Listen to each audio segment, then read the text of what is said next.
very interesting taste.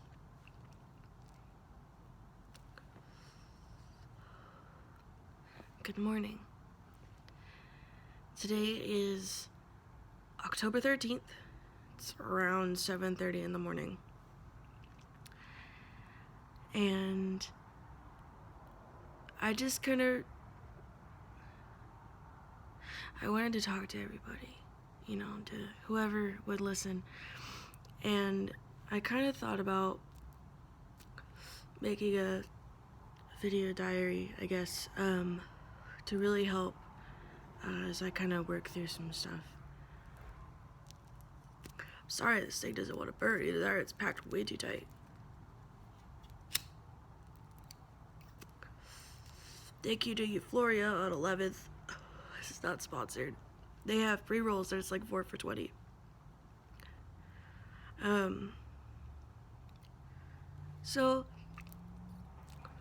2020 has been a bad year for all of us. It's just one thing after the other, it just doesn't stop. The last normal thing I remember happening before everything just kind of went to shit I went to an Aaron Lewis concert at the Brady Theater in downtown with my oldest brother Shane, and that was really fun, and it's just really weird now to think about being amongst a crowd like that. There's Calliope. Hi. Yeah, you didn't like that, did you? Bye. I'm kidding, I love you. So let's see. So it seems like COVID really became a serious problem in about March of this year. March was a very long month. It lasted just forever. But so when the mayor shut all the restaurants down, that's when I first stopped working for a minute. And I ended up flying out to Orlando to see my dad. He came back from the Bahamas. He had been doing some disaster relief work with his ministry. And so I flew out to Orlando to help him drive back, and so he could get back quickly. I didn't want him to be alone. That's a really long drive. And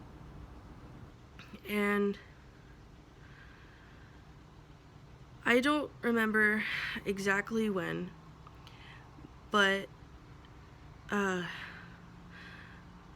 Blythe and I split up for about a month earlier this year. We really needed to take a step back and just figure out who we were as individuals. And I know a month is not really a long time, but it was long enough for me. And in that time, things got kind of crazy.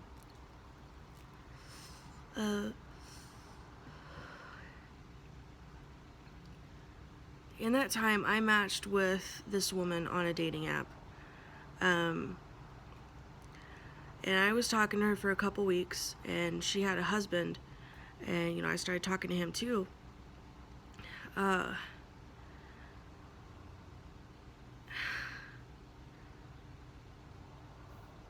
They live out in Oklahoma City. And so I finally decided that I wanted to go see them. Just kind of meet them and continue with whatever was developing.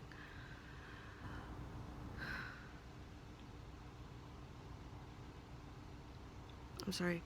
There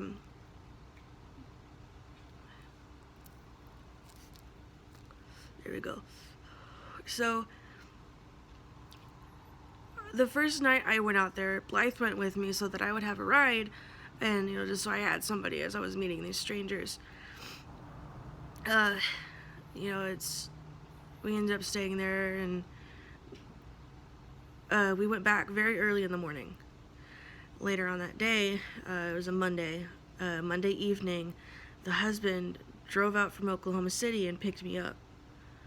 And I was gonna go hang out with him and his wife, spend the night out there, what the fuck ever. And in that time, that's when the red flags really started to come out. Was this car ride, and I ignored them. You know, I was nervous and I put them aside, and I was scared about conflict or confrontation. And so before he had picked me up, his wife had texted me and said, you know, hey, I don't want anything happening between you guys while I'm not there. You know, he and I talked about that and we agreed, and I understood. I was totally fine with that. I didn't want anything to happen unless all three of us were present, you know? And on that car ride, the husband, you know, he had wanted to kiss me, and he told me that I should start touching myself in the seat and that I should touch him while he was driving. And I kept saying no, no, no, and he kept like pushing me. And I finally told him, I was like, word for word, it's like, I have to politely decline. You know, I had to change my tone, and finally something kind of just switched. And he was like, oh, you know, well, that's really cool that you did that. I really respect you for respecting my wife, you know, because originally it was my idea, you know, to not have anything happen, and that was all a big test, and you passed, blah, blah, blah. That is such bullshit. But I didn't get out of the car. And we ended up getting to his apartment where he stayed with his wife and their kids, and we hung out and we had smoked. And I don't really remember everything about that night, but there are specific things that I do remember, and they will stick with me for a very long time, if not forever. And I'm really sorry that I'm not really looking at the camera, making a lot of eye contact. This is just really hard. So, sorry. I ended up having consensual sex with this couple. And in that time, more red flags came out. The husband was very bossy, and he wanted this and that and this and that, and wanted me to do this and her to do that. I was so in the moment, I didn't want to ruin it and make a spectacle of myself and say, stop. No, stop bossing me around, you know. I didn't stand up for myself. And it got to the point that I eventually tapped out. I was like, hey, I'm really tired. I'm kind of done for the night. You know, we've had our fun. And so I fell asleep on the side of their bed, and he laid in the middle, and his wife was on the other side, and I fell asleep. I couldn't stay awake. I don't know when I woke up, but the first time I woke up, the husband was like trying to force my hand onto his dick. And as soon as I was awake enough to realize what he was doing, I yanked my hand away, and I rolled over, and I fell back asleep. And I couldn't stay here long enough. What was I gonna do anyways, you know? So I fell back asleep, and I woke up again, I don't know how much later, and he was touching me, like, I guess running his hands over me, and I could feel him trying to pull at my clothes. And I made this really grumpy, angry noise, and I rolled back over the other way. He was at the foot of the bed at the time, and he was trying to pull my shorts off and stuff, and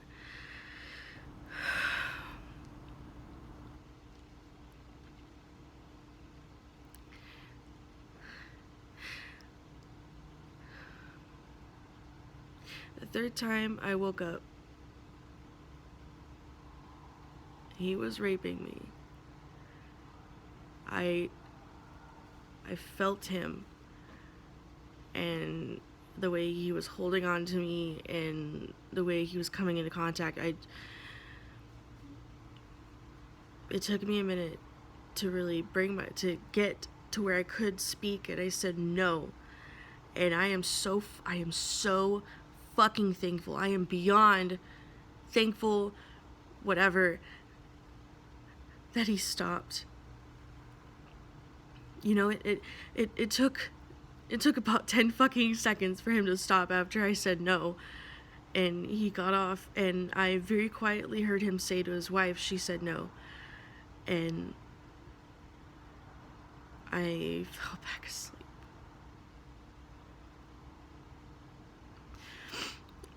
I think it was around 6 o'clock in the morning whenever we woke up. And he was gonna take me back to Tulsa, where at the time I was living at my mom's, and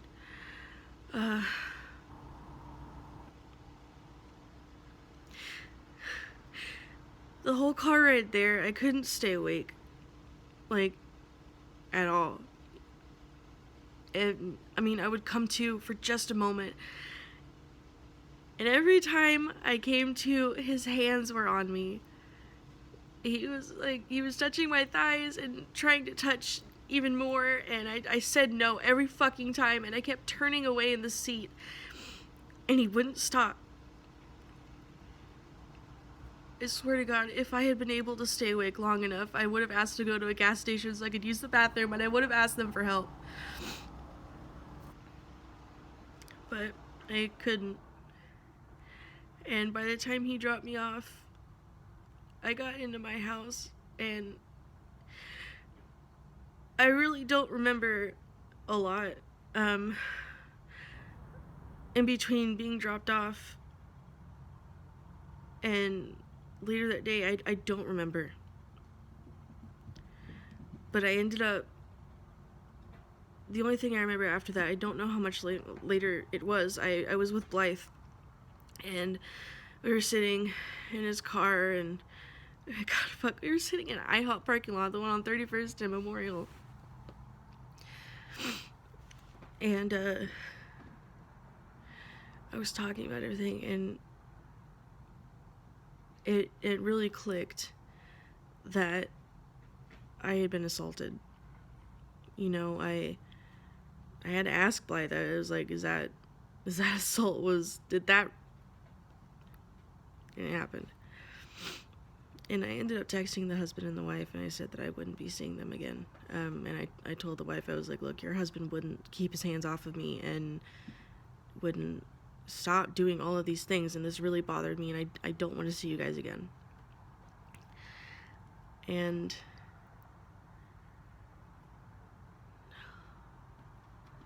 yeah, that was a Thursday. Oh my God. I'm sorry, I'm really mixed up about the dates. But I know for a fact that if it happened on a Tuesday, and I'm sorry, the sun's coming through the window now.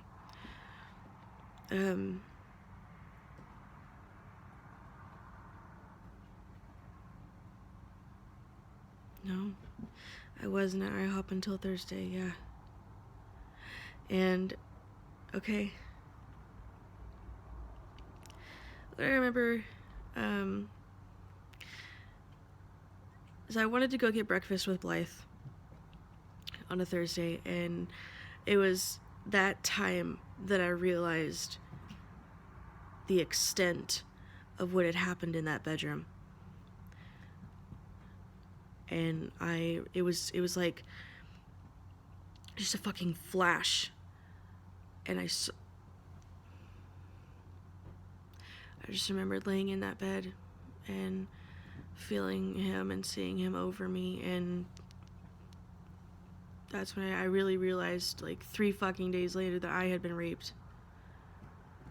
And so I started to talk to my friend Jill about it. I had known Jill for a very long time. I met her in the 4th grade, and she was a very good friend.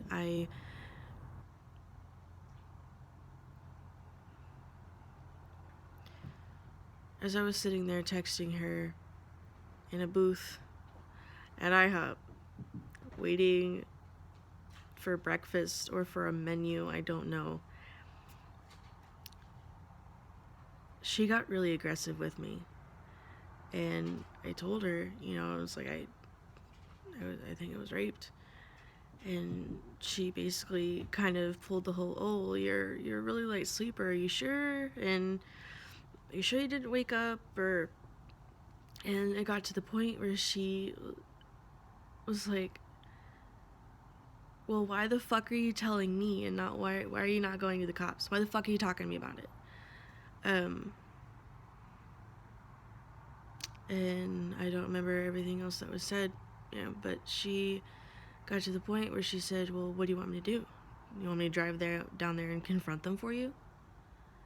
And I told her, I was like, I don't want you to do shit. I don't want anything from you. And I ended up, I stopped sharing my location. I blocked her number, and that was it. And we left the IHOP. There was no fucking way I could enjoy some pancakes.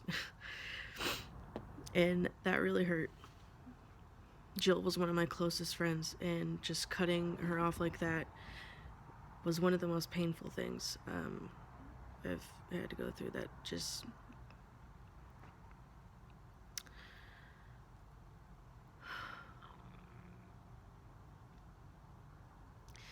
Later that day, I told my mom. I told my mom what happened. That was really hard. I was so scared. I don't know why I was so scared. But,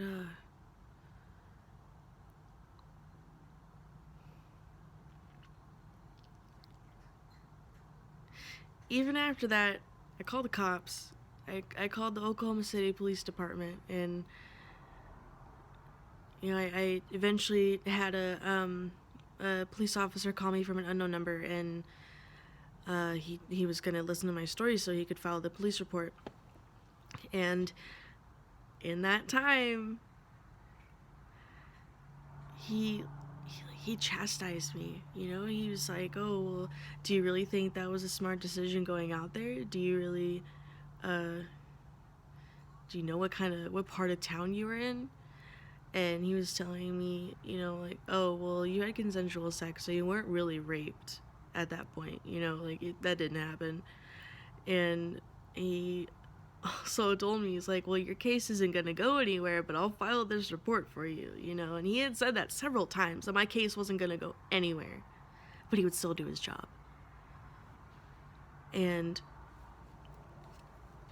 I, again, was so scared of conflict and confrontation, and I was so surprised that this fucking cop was doing this that I didn't ask for anybody else. I just kept talking to him, and I let him do his job, and I went about my day after that. At some point in time,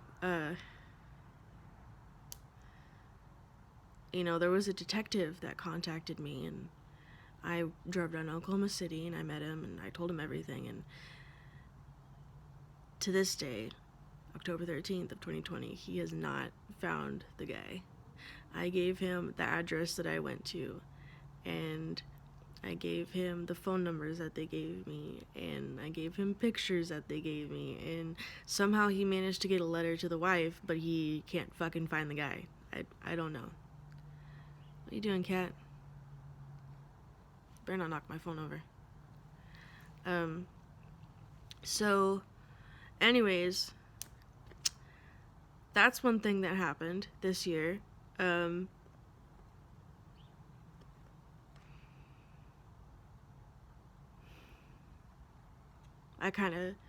want to move away from that for a moment. I'd really like to just... So,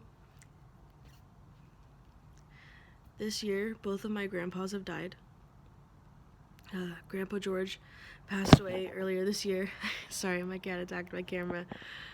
Or my phone. I need you to get out of the windowsill. Or something. I don't know. Come on. Migrate. I love her. So, Grandpa George died earlier this year, and I went out to his funeral. And it was actually a really nice funeral. It's kind of weird to say, but it was lots of laughter and people just celebrating his life, and it was actually very nice. That kind of goodbye. And so, July 21st, my other grandpa died. That one hit a little harder. I had gone out to Arizona with my mom and my sister and her friend Abby, she's basically my fucking sister. I love you, Abby. uh, and we were staying in a hotel while Mom stayed at her parents' house with her sister, my Aunt Rachel. And while they were just caring for Grandpa and getting him on hospice because he was not doing well. He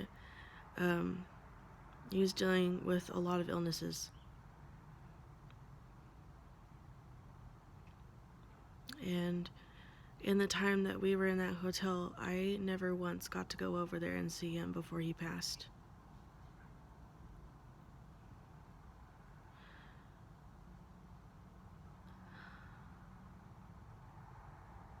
My mom called me shortly before he died, and she was crying on the phone, and she told me that I needed to say goodbye right now. And I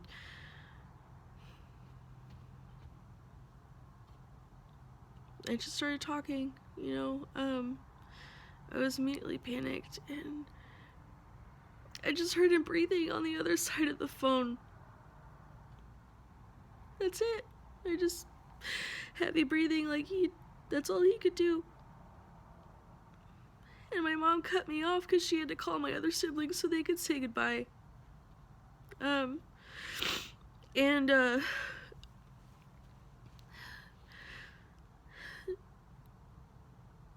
much longer after that, she sent out the text that he had passed.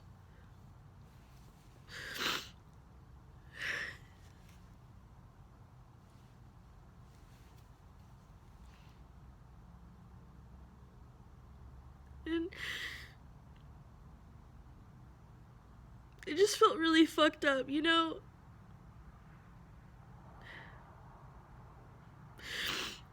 But,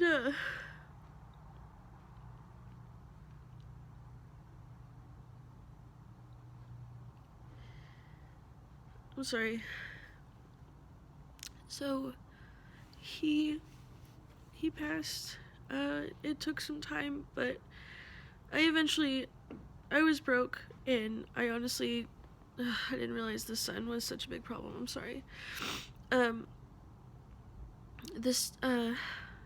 I was broke from my trip, and even though my mom had offered to help take care of me and you know, the money I was missing out on by not working, that's when something really started to be wrong. I noticed as I was in a hotel room, I had some stuff that happened, and I had gotten my own hotel room.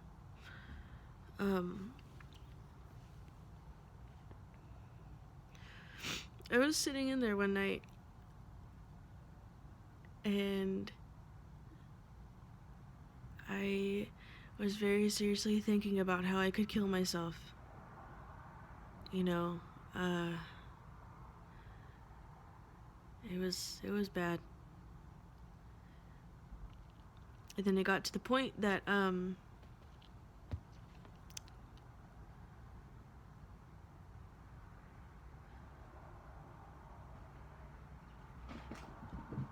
ended up flying home. I just flew home, came home, went back to work, and just tried everything I could to just make everything go back to normal. I didn't want to think about how I had wanted to kill myself, and I didn't want to think about how I had been raped and how both of my fucking grandpas had died and how I didn't have any fucking money and I didn't know what I was gonna do.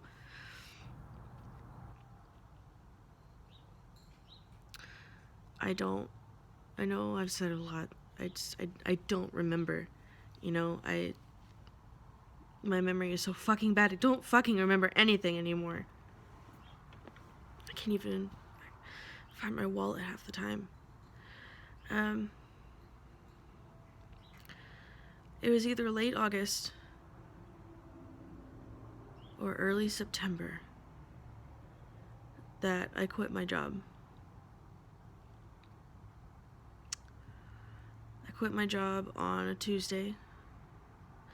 The previous Friday, I had a panic attack at work, and that was the first panic attack I had had in a fat fucking minute. And On Sunday,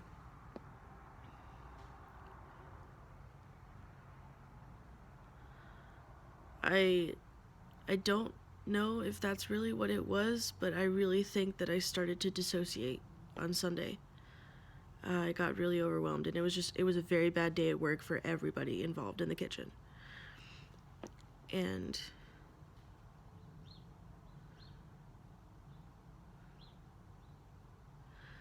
so my boss texted me 2 days later, on a Tuesday, and she asked if I was coming into work Wednesday. I said, well, I mean, yeah, why wouldn't I? And just conversation ensued pertaining to Sunday. I don't want to share the details. But I spoke with her later that evening. I told her that I would not be coming in, that I needed to step back from my position in the shop, and take care of my mental health, because I was not in a good state, and I was having a lot of trouble taking care of myself. And that night, I went to Hillcrest, and I asked for a psych eval.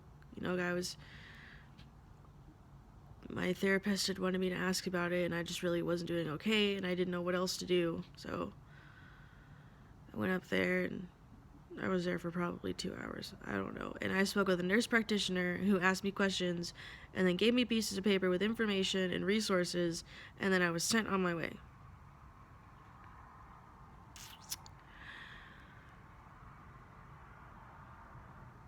On September 15th,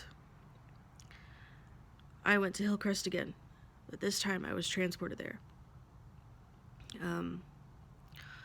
Blythe wasn't at home. I said some pretty awful things to him over text. I was done, and I was angry, and I was hurt, and everything, it was too much. And I honest to God, just wanted to check out. I didn't have anything really that I was just concerned about, as much as I just wanted to give in. So I was laying on the office floor in my apartment with all these pills in my hand. And I was planning on just all in one go, just like candy,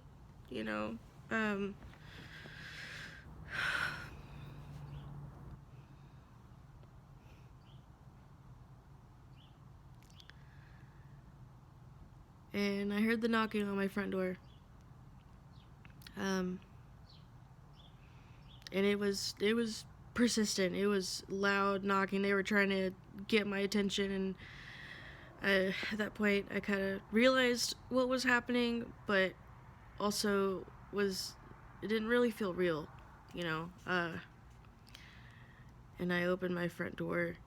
I still had the pills in my hand, just clenched in my fist, and I don't even know how many people were there. It had to have been at least 6 people. There was like 2 cops and 2 firefighters. There was paramedics, and they all came in my apartment, and I just kind of collapsed on the ground, and they were talking to me for a minute, and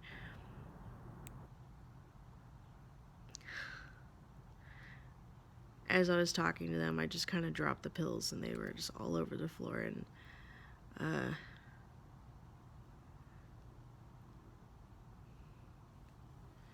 they talked me down, and they convinced me to go in the ambulance with them to the hospital, and just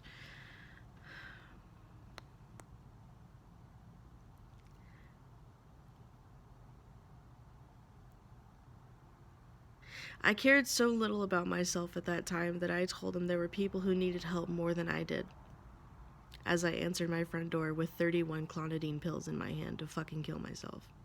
Or try. And,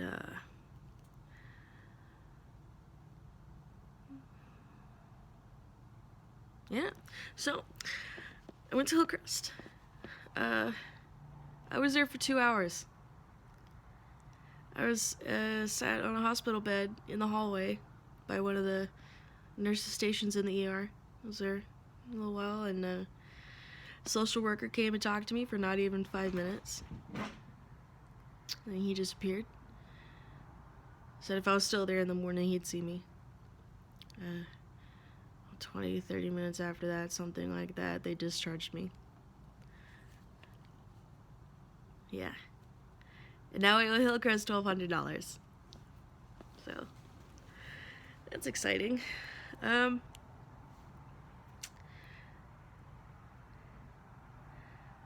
So,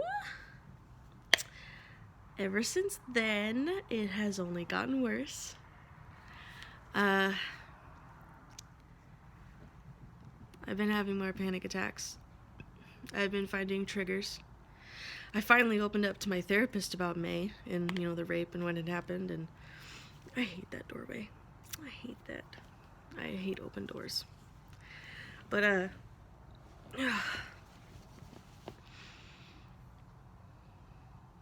it's only very recently that I've actually started to try and process what had happened and actually work on moving forward and recovering, getting over that trauma and everything. Hold on. Get out of my blinds! She just launched herself into the blinds. Anyways, so last Saturday when I said I was going to disappear for a few days, it was an absolute 100% last minute decision. I drove myself to Spring Creek in Sapulpa, and I admitted myself for inpatient. And I was there for just for a couple days. But I really needed it.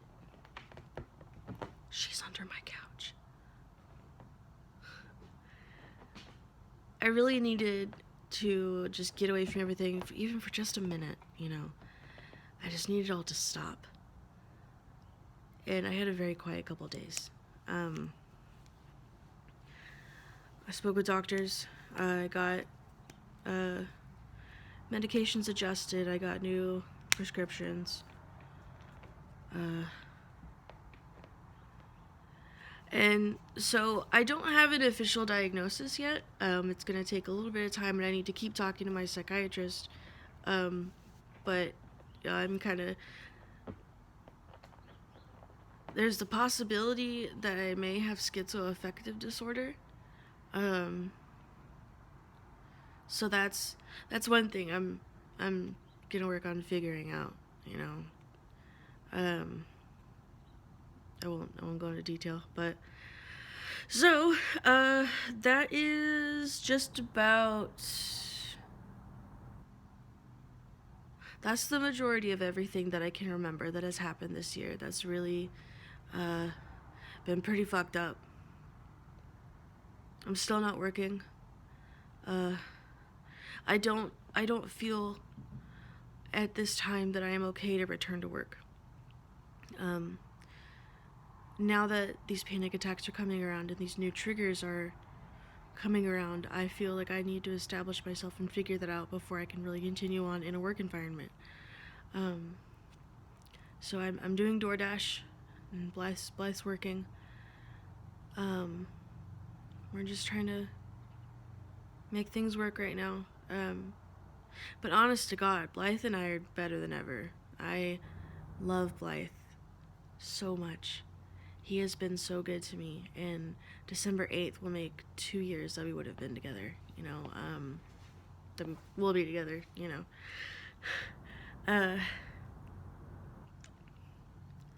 Blythe has taught me a lot about communication and patience and understanding, and really learning to evaluate situations. My leg hurts. I need to adjust myself. So,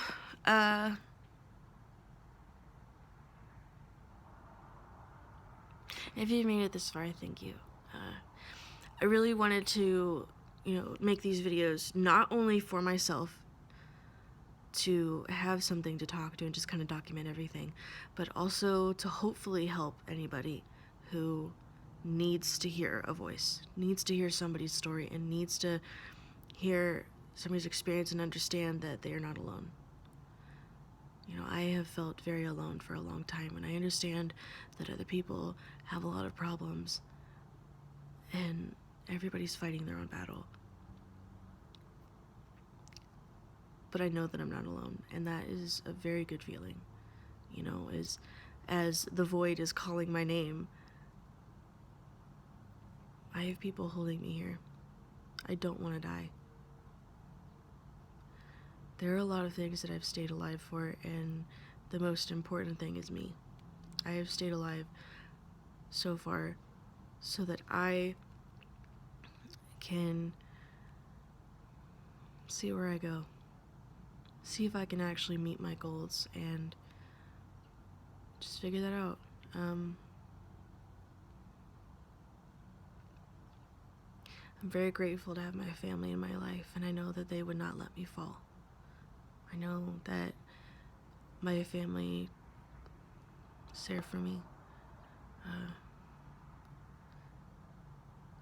And so I just, for everybody who has been there this year and who I've spoken to about, you know, these problems, my family, my friends, thank you. Honestly,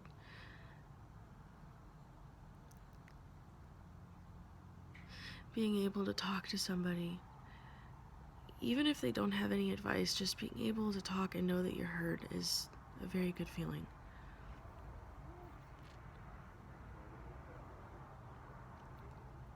My neighbor's outside.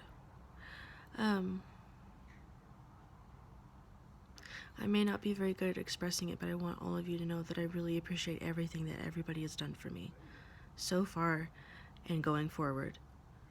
I appreciate all the support and the kind words and the fact that people are there and willing to listen and just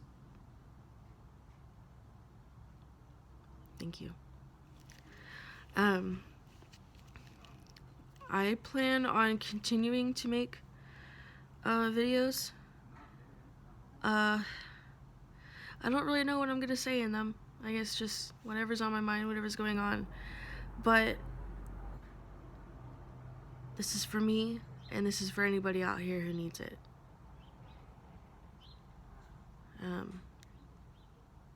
So, on a lighter note, some of you know this. Some of this, you know, the rest of you guys is a surprise. Yeah,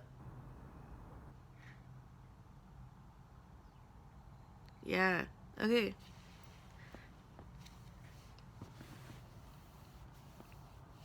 I'm bald. Basically, my hair's really thin, but I hate it. I absolutely hate this. I hate the way it looks. I hate the way it feels. I don't like it. But I was very attached to my hair, and I wanted to let go of every bad thing that had happened to me this year. And that hair held a lot of memories. So, yeah, not only will this be a process of documenting my recovery and getting better mentally, we're gonna get to watch my hair grow. I forgot I have cowlicks. You know, they have to go this way.